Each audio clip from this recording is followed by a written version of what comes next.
It's 3 a.m. and you're staring at the ceiling. Your phone is face down. Your mind is racing.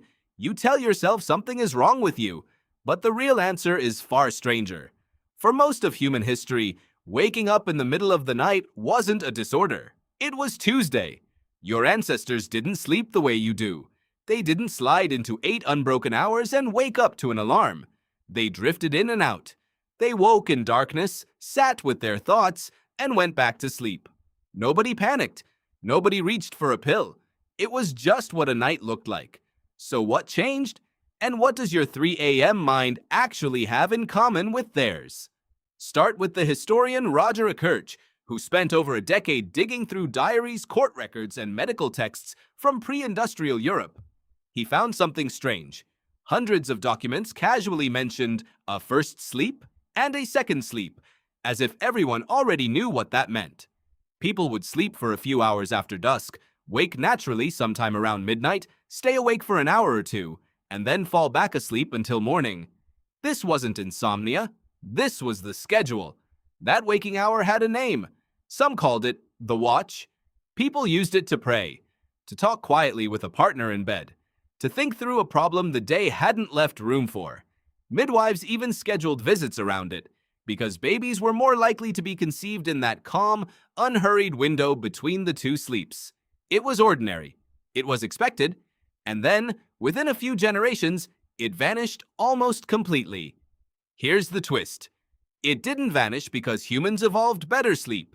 It vanished because of light. Cheap artificial lighting spread through Europe and North America in the late 1800s. Gas lamps, then electric bulbs, pushed bedtime later and later.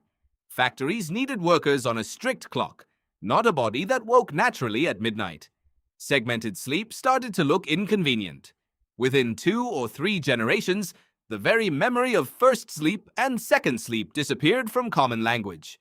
People forgot their grandparents ever slept that way. A pattern that had shaped nights for thousands of years was erased by a light bulb. But erasing the memory of it didn't erase the biology underneath. The sleep researcher Jerome Siegel wanted to know what natural sleep actually looks like without electricity. So he studied 3 groups who still live largely without it: the Hadza of Tanzania, the San of Namibia, and the Tsimane of Bolivia. No artificial light, no screens, no alarm clocks. And what he found broke almost every assumption about how humans are supposed to sleep. None of these groups showed the clean, unbroken 8-hour block that modern sleep advice treats as the gold standard. They woke briefly in the night too. They didn't sleep any longer than the average American. What they didn't have was insomnia as a concept. Nobody in these communities had a word for lying awake and worrying about lying awake. Think about that for a second. The waking itself wasn't the problem. The panic about the waking was. This is where it gets personal. When you jolt awake at 3 a.m. and your chest tightens because you're supposed to be asleep, you're not reacting to the wakefulness. You're reacting to a rule that's maybe 200 years old. Your body doesn't know the difference between a natural nighttime pause and a crisis. It only knows what you tell it. And modern life has trained an entire species to treat a completely normal biological rhythm as a medical failure. So why did humans evolve to wake up at all? Wouldn't one long, uninterrupted sleep be safer? Actually, no. And this is where anthropology meets survival. The anthropologist Carol Worthman studied sleep across dozens of small-scale societies, from foragers to herders, and found a consistent pattern: fragmented, socially embedded sleep. People slept in groups, often near a fire, with someone naturally stirring throughout the night. That wasn't a flaw. It was a security system. A person half-waking every few hours meant somebody was always faintly aware of the fire, the wind, a sound at the edge of camp. Solid, uninterrupted sleep for an entire group at once would have been a liability. Waking periodically wasn't your body malfunctioning.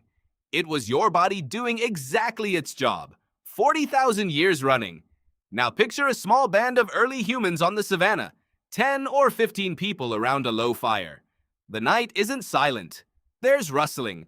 There's a distant call. Someone stirs, listens, and settles back down without ever fully waking the group. That flicker of alertness travels through the camp like a slow, quiet relay. Nobody assigned a night watch. Nobody needed to. The biology did it for them. Compare that to you, alone in a quiet apartment, waking at 3 a.m. with your heart already pounding. There's no fire to check, no one else stirring beside you, just silence and a phone glowing on the nightstand and the sinking feeling that you're the only person awake in the world. Your ancestors' 3 a.m. was communal. Yours is isolated. The wiring is the same. The context has been stripped away. And what did they actually do with that waking time, if they weren't scrolling or spiraling? Ikirch's research paints a surprisingly gentle picture. Quiet conversation, small chores that didn't require much light, prayer or reflection. Sometimes nothing at all, just lying there in the dark, letting the mind wander without judging it for wandering. There was no expectation of falling back asleep instantly.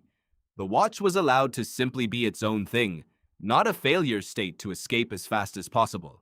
That might be the biggest difference between their night and yours. Not the waking, the meaning attached to it.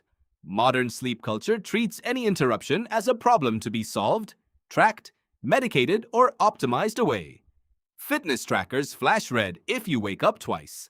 Sleep apps score your night like a test you can fail. But for most of human history, a broken night wasn't broken at all. It was simply how nights worked, the same way tides work, in a rhythm rather than a straight line. There's a quiet irony in all of this. We built brighter rooms, faster clocks, and stricter schedules to conquer the night. And in doing so, we turned an ordinary biological rhythm into a source of shame. The very tools meant to give us mastery over darkness convinced us that our own bodies were broken whenever the darkness reasserted itself. So the next time you wake at 3 a.m., staring at a ceiling instead of a fire, consider what your body might actually be doing. Not failing, not malfunctioning, just running a program written for a world with dimmer lights, closer company, and softer expectations. Somewhere underneath the anxiety and the glowing phone screen, a much older rhythm is still quietly keeping watch, the same way it did for every human who came before the light bulb ever existed. It's 3 a.m. and you're staring at the ceiling. Your ancestors were too. The only real difference is that they knew exactly what to call it.